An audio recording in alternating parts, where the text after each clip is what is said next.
ओम नमः शिवाय, हर हर महादेव। आप सब लोगों को बात पता है, वैशाख का महीना खत्म हुआ है, ज्येष्ठ मास की शुरुआत हो चुकी है और यह ज्येष्ठ मास का प्रथम सोमवार आने वाला है।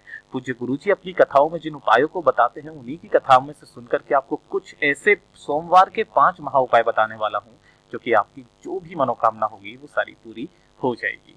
पहला जो उपाय करना होगा, आपको बेलपत्री पर शहद लगा करके करना होगा। दूसरा उपाय आपको सुंदर दिखने के लिए करना होगा। चंदन से आपको अगला उपाय करना होगा, और जो अगला उपाय करना होगा वो आपको करना होगा एक बेलपत्र से। आपकी जो भी मनोकामना होगी वो सारी मेरे देव आदिदेव महादेव पूरा करेंगे, ऐसा गुरुदेव का कहना था। परंतु सबसे पहले आप सबसे एक गुजारिश, जो लोग पहली बार आए हैं चैनल को सब्सक्राइब जरूर कीजिएगा और वीडियो को लाइक करके कम से कम महादेव जी का कोई सा भी प्यारा नाम कमेंट बॉक्स में जरूर लिख दीजिएगा। ठीक है, इसमें जो पहला उपाय हम लोग बात करेंगे वो होगा बेलपत्री पर शहद लगा करके उपाय किस तरीके से किया जाएगा। हम कर तो ले, लेकिन हमें इसे क्यों करें, क्या इसका बेनिफिट से क्या फायदा है। तो देखिए, अगर आपके घर में कोई बच्चा है या आपके पति या भाई कोई भी जिनको नौकरी नहीं मिल रही है, ठीक है ना, जब भी वो किसी इंटरव्यू के लिए जाए या फिर अगर उनका कोई सरकारी एग्जाम है, ठीक है, वो एग्जाम देने के लिए जाए या किसी नौकरी के लिए वो कुछ भी करने के लिए जाए, नौकरी के लिए इंटरव्यू देने के लिए जाए, तब आपको उस सबसे पहले, उस दिन से पहले जो भी सोमवार पड़ रहा है, ठीक है ना, उस सोमवार के दिन आपको ये वाला उपाय करना है। कब करना है? प्रदोष काल के वक्त। ठीक है, प्रदोष काल क्या होता है? सूर्यास्त के आधे घंटे पहले और आधे घंटे बाद का समय। आपको करना क्या होगा? कुछ इस तरीके से एक बेलपत्री लेनी होगी, जो सुंदर सी बेलपत्री, कहीं से भी कटी फटी टूटी फूटी ना हो। ठीक है, इसके बाद में आपको ले लेना होगा थोड़ा सा 1 चम्मच शहद ले लेना होगा। ठीक है, अब इस शहद को लेकर के आपको करना क्या होगा? जो बेलपत्री की बीच वाली जो डंडी है, वो सॉरी बीच वाली जो पत्ती है, इस पत्ती पर जो चिकना वाला हिस्सा है ना, उस साइड पर आपको अच्छे से लगा देना होगा।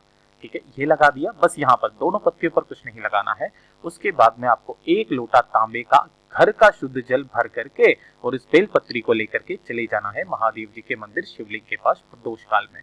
हमेशा की तरह बताऊंगा, उत्तर दिशा की तरफ आपको नॉर्थ डायरेक्शन की तरफ मुंह करके खड़ा हो जाना है और आपने जो एक बेलपत्री ली है, अपनी कामना कहते हुए महादेव जी के ठीक ऊपर शिवलिंग पर यहाँ पर आपको समर्पित कर देना होगा, कुछ इस तरीके से कि बेलपत्री की जो डंडी है वो माता अशोक सुंदरी के तरफ यानी कि जलाधारी के तरफ हो और जो बेलपत्री की बीच वाली पत्ती है वो आपकी तरफ हो।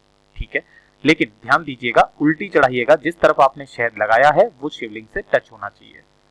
कर दिया, उसके बाद में आप अपनी मनोकामना कहते हुए कुंदकेश्वर महादेव जी के नाम से 1 लोटा जल आप समर्पित कर दीजिए।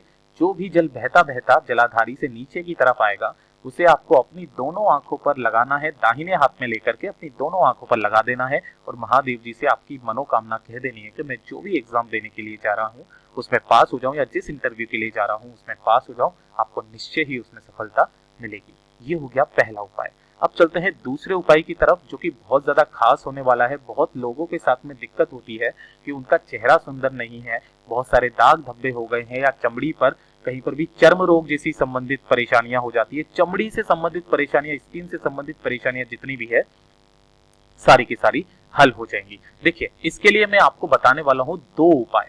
ठीक है ना, 2 उपाय बताऊंगा, दोनों ही बहुत खास है, दोनों ही सोमवार को किए जाते हैं। जो पहला उपाय है वो ध्यान से सुनिएगा। कब करना है? सोमवार के दिन ही करना है। और किस समय करना है? प्रदोष काल के वक्त करना है। ठीक है ना, मैंने यहाँ पर समय भी लिख दिया, दिन भी लिख दिया। अब ध्यान से देखिएगा, जो पहला उपाय है, आपको करना क्या होगा? कुछ इस तरीके से लाल चंदन की लकड़ी लेनी होगी और इसे घिस लेना होगा। क्या हम घिसा हुआ चंदन नहीं ले सकते? गुरुदेव मना करते हैं कि इसके अंदर जो है काफी सारे केमिकल्स वगैरह मिले हुए रहते हैं। कुछ भी ऐसी चीज शिवलिंग पर मत चढ़ाइए जो कि उसे खंडित करे। ठीक है, तो आप कोशिश कीजिएगा इस तरीके से, आपको कोई सी भी एक लकड़ी लाल चंदन की मिल जाए, उसे घिस के आपको थोड़ा सा लाल चंदन निकाल लेना है। कितना निकालोगे अभी पता चल जाएगा कितना निकालना है। इसे लेकर के आपको चले जाना है शिवलिंग के पास में महादेव जी के मंदिर में प्रदोष काल में। तो जिस कटोरी में आपने घिस करके चंदन निकाला है, उस चंदन को आपको अपने दोनों हाथों से इस पूरी की पूरी शिवलिंग का अच्छे से अभिषेक करना है। यहां से लेकर यहां तक कर देना है। 2 मिनट यहां बैठ करके षडाक्षरी मंत्र या फिर ओम नमः शिवाय, श्री शिवाय नमस्तुभ्यम, किसी भी मंत्र का आप स्मरण करके अपनी मनोकामना जो भी है वो कह दीजिए। ठीक है, कि मेरी स्किन बहुत ज्यादा खराब है, प्लीज इसे सही कर दीजिए। और इतना कहने के बाद में आपने जो भी यहाँ पर लाल चंदन लगाया है, इस पूरे के पूरे लाल चंदन को यहाँ से निकाल करके और एक कटोरी में आपको इकट्ठा कर लेना है। पूरा का पूरा वहां से निकाल लेना है। तो जितना ज्यादा लगाएंगे उतना ज्यादा आप निकाल सकते हो। इस चंदन को लेकर के आपको आ जाना है घर पर और लगातार 5 से 7 दिन तक आपको उस स्थान पर लगाना है जिस स्थान की स्किन आपकी खराब हो चुकी है, वहां पर लगा करके आधे घंटे पहले, नहाने के आधे घंटे पहले आपको लगा लेना है, ठीक है। और उसके बाद में आप देखिएगा मात्र 15 दिन के अंदर अंदर आपकी स्किन जो है वो दमकने लग जाएगी, चर्म रोग है समाप्त हो जाएगा, सही होने लग जाएगा। इतना अचूक उपाय है, ठीक है। ये तो हो गया पहला उपाय। अब बात करता हूं मैं दूसरा वाला उपाय।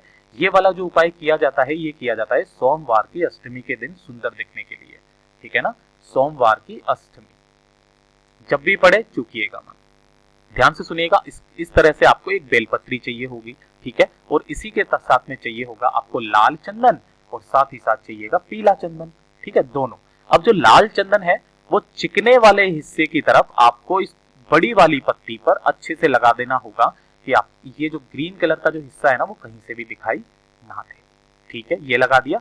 और जो पीला चंदन है वो आपको इन दोनों पत्तियों पर लगा देना है अच्छे तरीके से कि हरा कलर दिखाई ना दे पत्तियों का, चिकने वाले हिस्से की तरफ, ठीक है। और 1 लोटा जल लेकर के महादेव जी के मंदिर चले जाना है शिवलिंग के पास। ध्यान दीजिएगा, इस एक बेलपत्री को आपको अपनी मनोकामना कहते हुए समर्पित कर देना होगा। कहां पर? माता अशोक सुंदरी के स्थान पर। ये वाला जो स्थान होता है माता अशोक सुंदरी का होता है, ठीक है। तो यहाँ पर आपको किस तरह से समर्पित कर देना होगा कि जो बड़ी पत्री है वो कुछ इस तरीके से हो और जो डंडी है वो जलाधारी की तरफ हो। रख दिया। अब आपको करना क्या होगा, जो 1 लोटा जल आपने लिया है उस 1 लोटा जल को महादेव जी के ऊपर अपनी मनोकामना कहते हुए षडाक्षरी मंत्र का स्मरण करते हुए आपको यहाँ समर्पित कर देना होगा।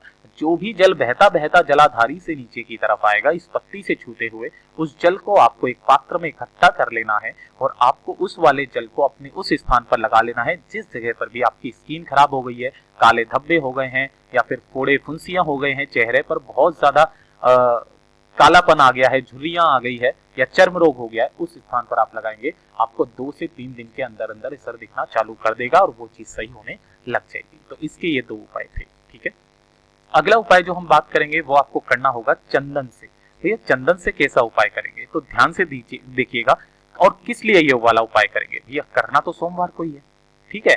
पहला तो उपाय सोमवार को करना है। किस समय करना है? प्रदोष काल में करना है, ठीक है ना। किस लिए करना है? ये होगी कामना सिद्धि के लिए। जो भी आपकी कामना मनोकामना पूरी नहीं हो रही है उसकी कामना सिद्धि के लिए आपको ये वाला उपाय करना होगा। कार्य सिद्धि के लिए आपको ये वाला उपाय करना होगा, ठीक है ना। अब ध्यान से सुनिएगा, आपको इस तरीके से एक सुंदर सी बेलपत्री चाहिए जो कहीं से भी कटी फटी टूटी फूटी ना हो, ठीक है। इसी के साथ आपको थोड़ा सा ले लेना होगा घिसा हुआ लाल चंदन, जिसकी आपको केवल एक बिंदी लगानी है, इतना सा चाहिए। और साथ ही साथ आपको ले लेना होगा 1 अक्षत का दाना जो खंडित ना हो, ऐसा वाला दाना, बस केवल 1 चावल का दाना। आपको करना क्या होगा कि इस बेल पत्री की जो ऊपर वाली जो पत्ती है ना, सबसे बड़ी वाली पत्ती, इस पर आपको इस तरीके से लाल चंदन लगाना है। और इसी पर लाल चंदन लगा करके चाहो तो आप पूरा लगा दीजिए, कोई दिक्कत नहीं है। इसी के ऊपर आपको जो 1 अक्षत का दाना है उस 1 अक्षत के दाने को इसके ऊपर रख दीजिए। ये हो गया एक काम। उसके बाद में आपको एक तांबे का लोटा लेना है, इसके अंदर आपको अपने घर का शुद्ध जल भर लेना है, ठीक है।